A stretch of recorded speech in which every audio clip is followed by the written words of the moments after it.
Pakistan's beleaguered Prime Minister Imran Khan has been defiantly rejecting the opposition calls for him to resign. He is fighting to hold on to power after a no-trust motion against him was rejected. In fact, he accused a Western country of backing moves to oust him. In his allegations, he blamed a US official for his involvement in the alleged conspiracy to topple his government. That official is Donald Lu. While making these claims, Imran Khan had flashed a letter. And in that letter, according to Imran Khan, Donald Lu was the official who made threatening remarks about the Premier's regime.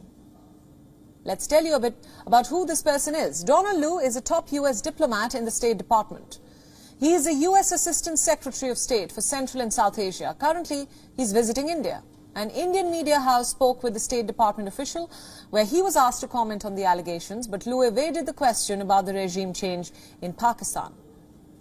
Imran had suggested that Lu had a conversation with the Pakistani ambassador in the US, and as per his claims, Lu told him that if Imran Khan survives a no-confidence motion, Pakistan will be in trouble and the US will not forgive Pakistan.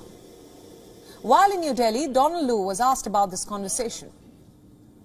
But Lu avoided a direct reply and in fact said, and I quote, "We are following the developments in Pakistan and we respect and support Pakistan's constitutional process and the rule of law." Lu is a Foreign Service officer with more than 30 years of US government experience. As the Assistant Secretary of State for South and Central Asia, he is a top US diplomat in the State Department focused on the region.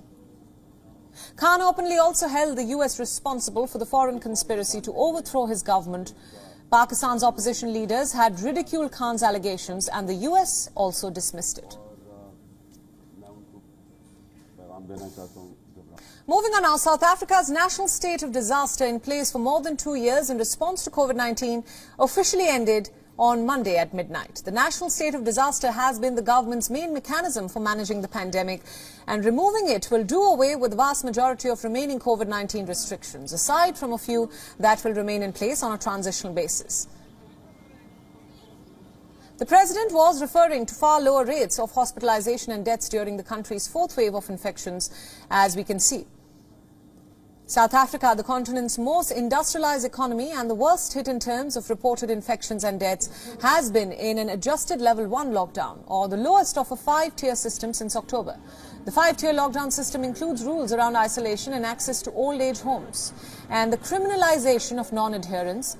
The transitional measures that remain in place are the requirement to wear masks indoors, rules for travellers, and a directive that enables the payment of a special relief grant that will lapse after 30 days. According to authorities, reported COVID-19 cases and deaths stood at more than 3.7 million and 100,052 respectively as of Monday.